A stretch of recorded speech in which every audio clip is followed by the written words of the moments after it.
Taigi, pirma mokymų dalis yra skirta pakalbėti, kodėl yra svarbu atlikti valstybės informacinių išteklių svarbos vertinimą ir koks yra šio proceso vaidmuo, žiūrint iš visos valstybės IT valdysenos perspektyvos. Taigi, pirmiausiai poreikis vertinti valstybės informacinių išteklių svarbą kyla iš skirtumų, kurie egzistuoja tarp to, kaip valstybėje buvo steigiamos, kuriamos ir naudojamos įvairios informacinės sistemos bei registrai ir to, kaip tai yra daroma dabar.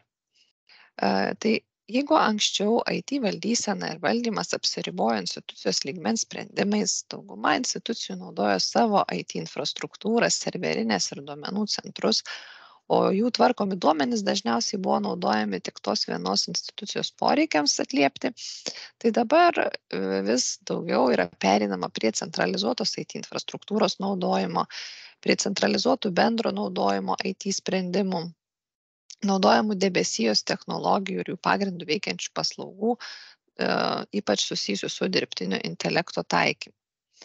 Taip pat, jeigu žiūrint iš to, kokie buvo anksčiau IT projektai ir kokie yra dabar, tai anksčiau dauguma IT projektų turėjo pagrindinį tikslą sukurti tiesiog veikiantį produktą, tačiau dabar jie jau vertinami ir pagal tai, kokią vertę sukuria piliečiams, verslui, kitoms institucijoms ir galiausiai kaip tų sukurtų IT sprendimų pagrindų transformuojami ir pačios institucijos veiklos procesai. Taip pat institucijoms atsiranda šiuo metu galimybė ir laikyti duomenis tiek valstybiniuose, tiek privačiuose duomenų centruose. Vis svarbesnis tampa kritinių sistemų ir jų duomenų kopijų išsaugojimas. Na, o duomenys naudojami ne tik kasdieniais veiklos sprendimams priimti, bet ir kritinėms situacijoms valdyti. Taip pat vienas iš tokių skirtumų, kad anksčiau IT projektų savininkai dažniausiai būdavo institucijos IT padaliniai, tačiau dabar sukurti tikrai kokybiškų ir vertę kuriančių IT sprendimų be veiklos įsitraukimo į IT klausimus tikrai tampa vis labiau ir labiau sudėtinga. Na, o valstybės lygmenių žiūrint iš valstybės informacinių išteklių politikos formavimo taško, tai iš tikrųjų anksčiau galbūt svarbiausiai buvo atitikti formaliai teisės aktų normas, turėti patvirtintus tų sistemų dokumentus, atitinkančius tiesiog kažkokiai struktūrai. Tačiau dabar, kadangi dauguma tų IT sistemų tampa tarpusavį vis labiau susijusios, taip formuojant politiką tampa aktualu užtikrinti tų kuriamų IT sprendimų saveikumą ir nustatyti tam tikrus principus, kaip formuoti tą valstybės lygmens architektūrą. Taigi, nuo valstybės informacinių išteklių svarbos vertinimo rezultatų priklauso ir sprendimų priėmimas dėl tokių dalykų, kaip kokias debesijos paslaugas pasirinkti ir naudoti, kur laikyti savo duomenis, kokie kibernetinio saugumo reikalavimai turėtų būti taikytini konkrečiam ištekliui atsižvelgiant į jo rūšį, kaip paskirstyti finansavimo prioritetus, kadangi finansiniai ištekliai tikrai labai riboti ir IT sričiai jų tikrai reikia pakankamai nemažai, todėl, žinant savo valdomų išteklių svarbą, mes irgi galime atitinkamai tos finansavimo prioritetus paskirti. Taip pat galime nusistatyti kokius reikalavimus savo įsigyjamoms IT paslaugoms, taip pat aiškiau apibrėžti, kaip turėtų būti projektuojama tam tikra informacinė sistema ir kokie jai keliami nefunkciniai reikalavimai. Bei taip pat į išteklių svarbos vertinimo rezultatų priklauso ir sutarčių su trečiosiomis šalimis sudarimas ir ten nustatomi reikalavimai. Lietuva tikrai nėra vienintelė valstybė, kuri atlieka tokį pratimą. Iš tikrųjų, tai bet kurioj turbūt pasaulio šaly yra šiuo metu daroma detali valstybės duomenų inventorizacija, tų duomenų klasifikavimas ir tik tada jau galvojama apie tokius dalykus kaip, pavyzdžiui, nacionalinė debesijos strategija. Tai čia paminėsiu tik 2 pavyzdžius, tačiau jų tikrai yra ne vienas. Tai vienas iš pavyzdžių, kuriuos norėčiau įvardinti, yra Jungtinės Amerikos valstijos, jų FedRAMP programa, kurios tikslas yra užtikrinti, kad debesijos paslaugų teikėjų paslaugos atitiktų reikiamus saugumo reikalavimus, kurie keliami atitinkamai duomenų kategorijai. Na ir Amerikoje duomenys yra klasifikuojami į 4 tokias kategorijas. Pirmai kategorijai priklauso vieši ir nekritiniai duomenys, tai jeigu jiems kažkas atsitiktų, tai natūralu poveikis būtų faktiškai nejuntamas. Tada antros kategorijos, čia žymima numeriu 4, tai jai priklauso konfidencialūs institucijų duomenys, tačiau kurie nėra kritiniai jų veiklai atlikti. Tada kita kategorija yra aukšto jautrumo konfidencialūs duomenys, kurie yra kritiniai institucijų veiklai, taigi jau jų pažeidimo poveikis turėtų tikrai ženkliai įtaką tų institucijų galimybė vykdyti savo veiklą. Ir galiausiai aukščiausios svarbos kategorija yra duomenims naudojamiems nacionaliniam saugumui. Italija, pavyzdžiui, skirsto duomenis į 3 kategorijas, tai yra strateginiai duomenys ir paslaugos, kurie, jeigu pažeisti, tai turėtų tikrai ženkliai įtaką nacionaliniam saugumui. Taip pat kritiniai duomenys ir paslaugos, tai jų pažeidimas turėtų ženkliai įtaką visuomeniai, sveikatai, žmonių saugumui, ekonominiams procesams. Na ir įprasti duomenys, kurie dažniausiai yra vieši ir kurių pažeidimas kažkokių tai didelių trikdžių valstybės funkcionavimui nesukeltų. Na ir pagal tai italai būtent pirmas žingsnis, ką jie daro formuodami savo debesijos strategiją, tai yra klasifikuoja duomenis ir paslaugas. Na ir tada jau nustato reikalavimus debesijos paslaugoms ir būtent tos debesijos strategijos įgyvendinimui.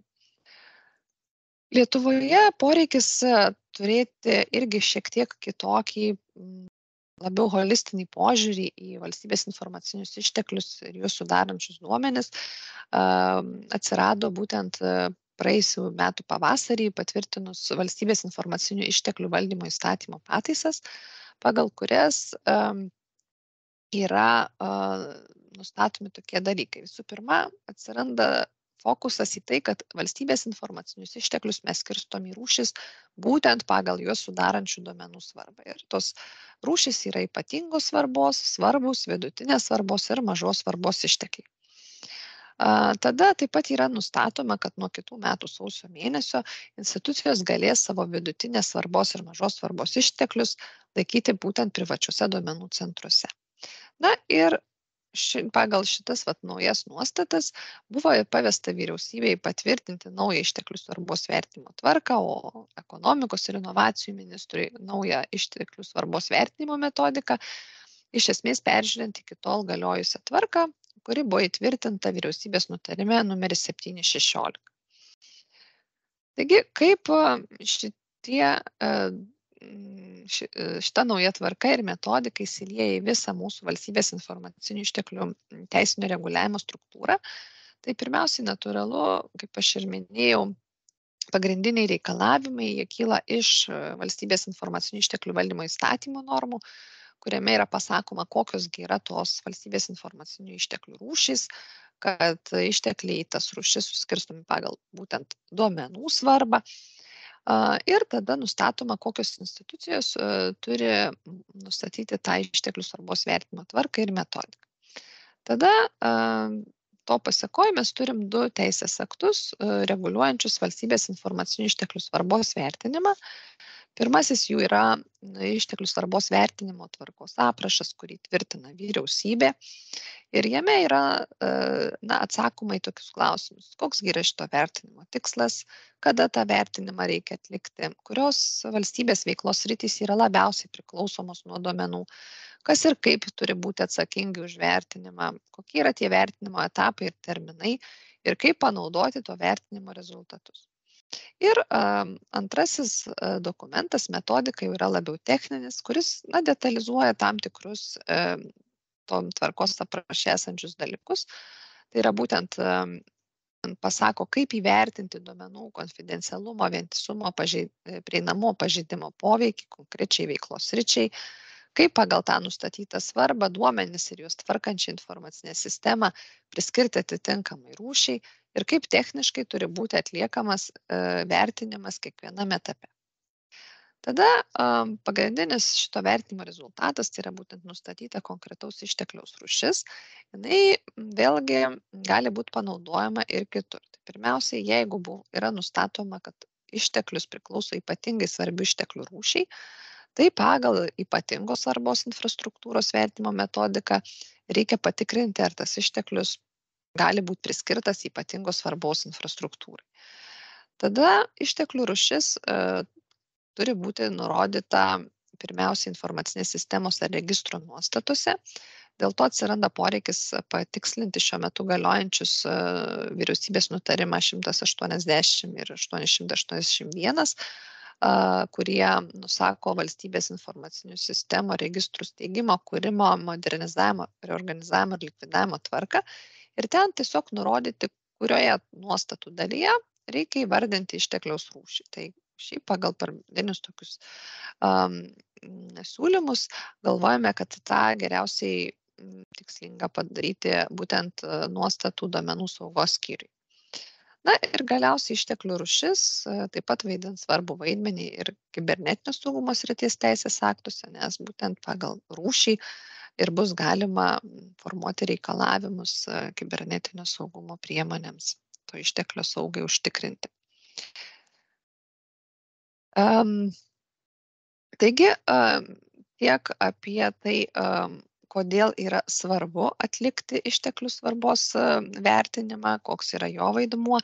Ir dabar trumpai apie tai, kuogi pasižymi šita nauja išteklių svarbos vertinimo tvarka ir metodika.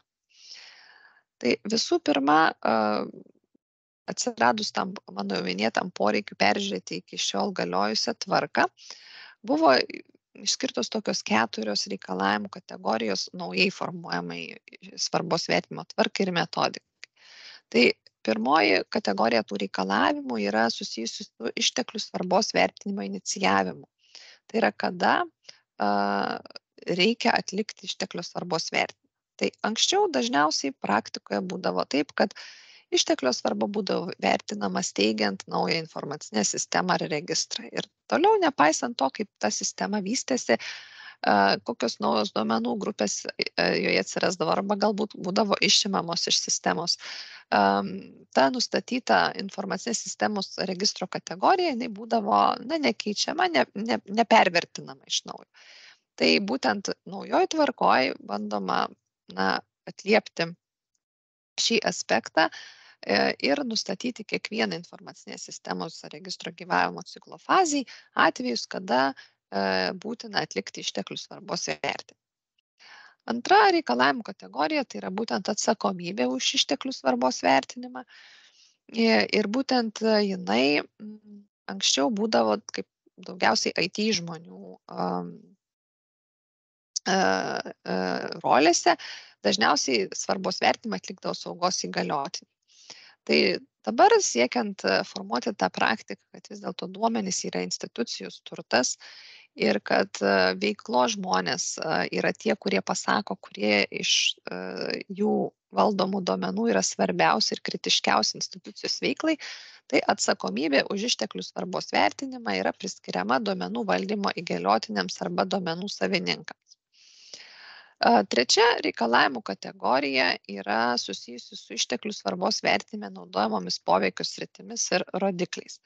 Tai naujoje tvarkoje buvo ne tik tai iš naujo peržiūrėti anksčiau naudoti išteklių svarbos vertinimo rodikliai ir poveikio sritys, bet taip pat atsiranda toks naujas aspektas, kad tą išteklio svarbą mes vertinam eidami per kiekvieną duomenų grupę ir žiūrėdami, kaip tos kiekvienos konkrečios išteklius sudarančios duomenų grupės konfidencialumo, vientisumo ir prieinamumo pažeidimo poveikis veikia kažkokią tai konkrečią veiklos sritį ir atitinkamai pagal tai tada mes nustatome jau išteklio rūšį. Na ir ketvirtoji reikalavimų kategorija, tai yra susijusi su išteklių svarbos vertinimo rezultatų patikimumu. Tai jeigu anksčiau rezultatai būdavo pagrindžiami lakoniškai, saugos nuostatos ir derinimo metu per daug nekvestionuojami, tai dabar mes siūlome ir tam tikrą formą šitiems išteklių svarbos rezultatams pagrįsti ir taip pat įvedame kiek kitokią derinimo procedūrą, tai yra svarbos vertinimas visų pirma turės būti pristatytas ir suderintas su ištekliaus valdytojo institucijos vadovu ar jo įgalioto asmeniu ir taip pat suderintas su ekonomikos ir inovacijų ministerija kaip už valstybės informacinių išteklių politikos formavimą atsakinga institucija. Pagal naują išteklių svarbos vertinimo tvarką keliami tokie du vertinimo tikslai. Pirmasis jų yra pirmiausiai nustatyti duomenų, kurie tvarkomi institucijų steigiamose, kuriamose ar valdomose informacinėse sistemose poveikį valstybei, gyventojams ar institucijų veiklai. Ir taip pat šio vertinimo rezultatų pagrindų duomenis bei informacinės sistemas, kuriuose šie duomenys yra tvarkomi, priskirti vienai iš valstybės informacinių išteklių valdymo įstatyme nurodytų rūšių. Kokiegi yra valstybės informacinių išteklių sudarančių duomenų svarbos vertimo kriterijai? Tai pirmiausiai duomenų svarba yra vertinama pagal tai, kokius padarinius valstybei, institucijoms ar gyventojams gali sukelti šių duomenų konfidencialumo, vientisumo, prieinamumo pažeidimas vienoje ar keliose iš čia įvardintų sričių.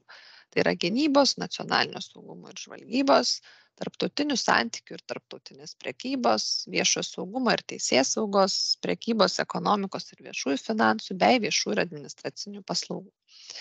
Tai rengiant naują tvarką, šiek tiek buvo diskusijų apie tai, ar tikslinga turėti gynybos, nacionalinio saugumo ir žvalgybos sritį kaip vieną iš poveikio sričių, kadangi įslaptintoms sistemoms ir sistemoms naudojamoms būtent gynybos ir nacionalinio saugumo tikslams netaikomos valstybės informacinių išteklių įstatymo normos bei natūraliai ir šita pati tvarka. Tačiau pagrindimas, kodėl šita poveikio sritis yra čia, yra ta, kad iš tų įprastinių valstybės informacinių išteklių duomenys gali būti atiduodami į būtent šitai sričiai priklausančias informacinės sistemas ar registrus ir tokiu būdu būtina įvertinti tų duomenų pažeidimo poveikį šiai sričiai. Čia šiek tiek daugiau priminimui ir tam, kad vienodai visi suprastume, kas tai yra konfidencialumas, vientisumas ir prieinamumas.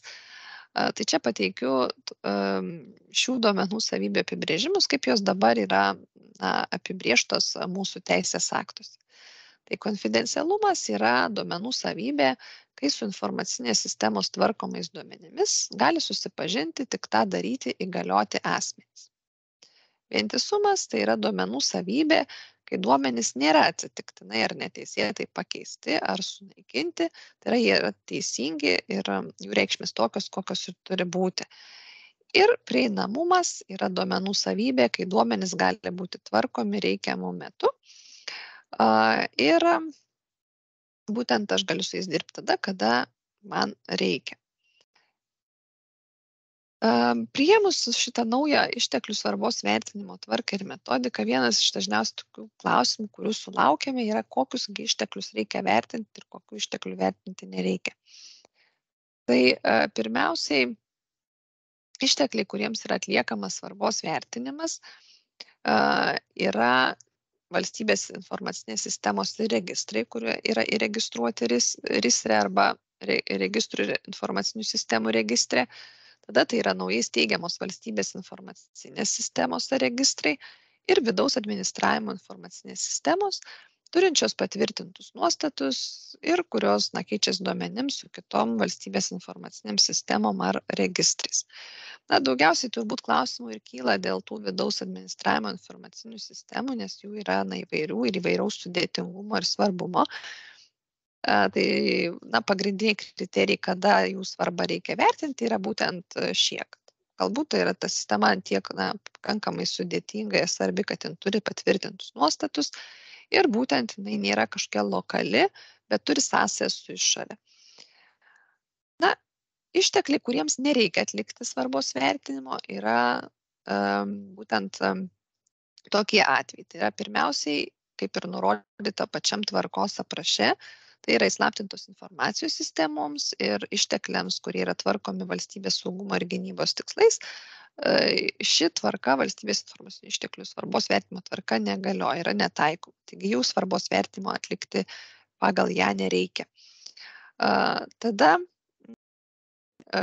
kita kategorija informacinių sistemų registrų, kurių vertinti nereikia, tai yra būtent tos, kurios ketinama likviduoti artimiausių metų. Na, tas artimiausių metų tai yra iki metų, todėl kad jeigu jūs planuojate tą sistemą eksploatuoti, pavyzdžiui, 2 metus ir likviduoti po poros metų ir matom, kad yra tikrai nemažai atvejų, kada vykdo dabar modernizavimo projektus arba kuria tam tikras naujas sistemas ir ketina esamų sistemų duomenis į jas migruoti ir tas jau senasias sistemas likviduoti, tai vis tiek tie porą metų jie yra svarbus, nes jūs tas sistemas naudojate, jas palaikote, kad galbūt ir minimaliai ten bazinius programavimo darbus užsakote, bet vis tiek žinoti jų rūšį svarbu. Tai todėl likviduojamom sistemom vertinimo atlikti nereikia, tačiau tik toms, kurias likviduoti ketinama iki kitų metų pabaigos ir kurioms yra oficialiai jau pradėtos likvidavimo procedūros, tai yra numatyta likvidavimo darbų pabaiga ir jinai yra būtent kitų metų pabaiga.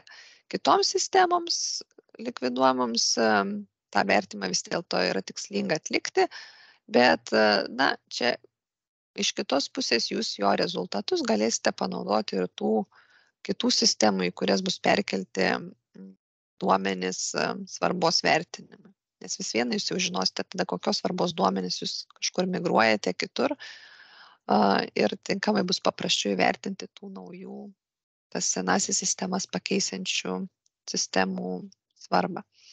Taip pat svarbos vertimo atlikti nereikia ir interneto svetainėms, bet čia irgi dažnai atsiranda tokių klausimų. Pavyzdžiui, jeigu per interneto svetainę mes teikiame elektroninės paslaugas, kaip daryti tokiu atveju?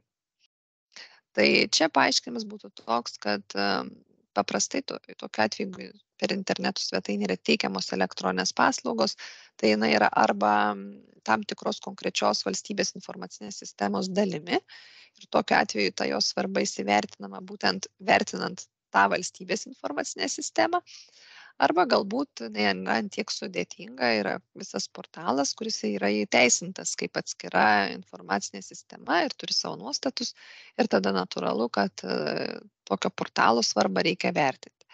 Bet tiesiog interneto svetainėms, kurioms naudojamos informacijos sklaidai, svarbos vertimo atlikti nereikia. Taip pat svarbos vertimas neatliekamas ir bendro naudojimo IT priemonėms, tokioms kaip elektroninis paštas, nuotolinės komunikavimo priemonės, pavyzdžiui, Teamsai, failų serveriai, ir vidaus administravimo informacinėms sistemoms, kurios neturi nuostatų ir jokių sąsajų su valstybės informacinėmis sistemomis ar registrais. Tai pavyzdžiui, koks nors atostogų grafiko planavimas, tai yra visiškai lokalus sprendinys ir jo svarbos vertinimo tikrai atlikinėti nereikia. Pagal naują tvarką galima išskirti tokius 2 svarbos vertinimo etapus. Tai dabar šiuo metu iki kitų metų sausio 20 dienos vyksta visuotinis išteklių svarbos vertinimas pagal naują tvarką. Ir būtent iki kitų metų sausio 20 dienos institucijos turi atlikti savo steigiamų, kuriamų ar valdomų išteklių svarbos vertinimą ir jo rezultatus suderinti su ekonomikos ir inovacijų ministerija. Ir po to dar duodamas pusės metų laikotarpis patikslinti tų informacinių sistemų ar registrų nuostatus, peržiūrėti saugos politiką ir patikslinti ją įgyvendinančius saugos dokumentus. Taip pat dažnai sulaukiam klausimų, ką daryti, jeigu šiuo metu institucija turi parengusi, pavyzdžiui, informacinės sistemos nuostatų pakeitimo projektą arba steigia kažkokią naują sistemą, Tai ar reikia jau nuostatus derint pateikti su įvertintai tos sistemos svarba pagal naują tvarką, ar galbūt galima tą vertinimą atidėti ir atlikti vėliau. Tai čia mes siūlom 2 galimus kelius, kurį pasirinksit jau priklausomai nuo jūsų situacijos. Jeigu tuos nuostatus reikia iš tikrųjų labai skubiai pasitvirtinti, tai tada rekomenduojam teikti juos derinti ir bus derinama su pastaba, kad tos sistemos svarbą vis tiek reikės įvertinti iki kitų metų sausio 20 dienos. Jeigu didelės skubos nuostatų tvirtinti nėra, tai rekomenduotume vis dėlto iš tikrųjų įsivertinti tos informacinės sistemos svarbą ir tą svarbos vertimo rezultatus pateikti derint kartu su atnaujintais nuostatais. Na, o jau po to visuotinio išteklių svarbos vertinimo svarba turėtų tapti neatskiriama informacinės sistemos gyvenimo ciklo dalimi ir tas vertimas turėtų būti reguliarus ir vykdomas atitinkamai susiklosčius tam tikroms aplinkybėms kiekvienoj iš informacinės sistemos gyvenimo ciklo stadijų. Tai natūralu, kaip ir anksčiau, taip ir dabar, steigiant naują informacinę sistemą, jos svarbos vertinimą reikės atlikti rengiant nuostatų projektą. Informacinės sistemos kūrimo stadijoje ar naudojimo modernizavimo stadijoje iš esmės svarbos vertimą reiks atlikti tada, kai keisis duomenų struktūra, kuri yra aprašyta informacinės sistemos nuostatus. Tai yra, pavyzdžiui, kuriant, mes rengdami techninę specifikaciją matome, kad reikia įtraukti dar naujas duomenų grupės. Kažką pražiūrėjome. Gal kažkurių duomenų įtraukti nereikia. Tada mes atsiverčiam jau savo atliktą svarbos vertinimą ir pasižiūrim, ar tai turi kažkokią įtaką tos naujos ar išimamos duomenų grupės jūsų išteklio rūšiai. Atitinkamai naudojimo modernizavimo stadijoje natūralu, kad atsiras irgi nauji funkcionalumai, kurie turbūt keis iš esmės ir patį duomenų modelį. Tai vėlgi reikia pasižiūrėti, ar naujos duomenų grupės atsirandančios dėl tų funkcionalumų kaip nors neįtakos išteklio rūšies. Tai yra, liks tokia pati, galbūt taps didesnės rūšies pagal savo svarbą, galbūt kaip tik ta rūšis pasikeis į mažesnę pusę. Na ir galimas atvejis, kada natūralu taikant šitą metodiką per kažkiek tai laiko mes matysime, kad reikia daryti tam tikrus galbūt esminius pasikeitimus ir keisim metodiką, tai tada vėlgi reikės vertinti savo turimų išteklių svarbą pagal tą naują metodiką, nesvarbu kokioje gyvenimo ciklo stadijoje jie būtų, tačiau vis dėlto tai nebus tikrai dažnas atvejis, bet jis yra toks numatytas, nes natūralu, kad vis viena tam tikrų etapų po kažkurio tai laiko metodika matyti irgi koreguosis ar keisis iš esmės. Bet tikrai tai bus reti atvejai ir bet tiesiog tvarkoje yra toks tai numatyta. Na ir šios dalies pabaigai iš tikrųjų norėtume pabrėžti, kur reikėtų taikyti tų išteklių svarbos vertinimo rezultatus. Tai yra, kad ties vertinimu tai nesustoja, kad ta rūšis turi būti naudojama ir tas būtent žinojimas apie konkrečių duomenų svarbą, jis turi būti naudojamas ir toliau, susijęs su įvairiais sprendimais dėl institucijos valdomų išteklių plėtros. Ir tos sritys yra būtent formuoti išteklių saugos politiką ir natūralu nauda bus tai, kad tikimės, kad bus parengtos tinkamos konkretaus išteklio rūšį atitinkančios kibernetinio saugumo priemonės. Taip pat sudarant sutartį su IT paslaugų teikėjais, nustatant įvairias sąlygas teikiam paslaugų parametrams bei duomenų saugai, tai mes tikimės vėlgi, kad jie bus tikslesni ir tikrai atitiks išteklio rūšį. Tai yra, kad mažos svarbos ištekliai, pavyzdžiui, nebus aptarnaujami taip kaip ypatingos svarbos ištekliai, ir atvirkščiai ypatingos svarbos ištekliams bus aukštesni reikalavimai. Taip pat priimant sprendimus dėl naudojamos debesijos paslaugomis, nustatant informacinėms sistemom taikytinus reikalavimus ir tokiu būdu turint saugesnės, stabilesnės informacinės sistemas. Taip pat rūšis bus, kaip aš jau minėjau, naudojama priskiriant išteklius ypatingos svarbos infrastruktūrai.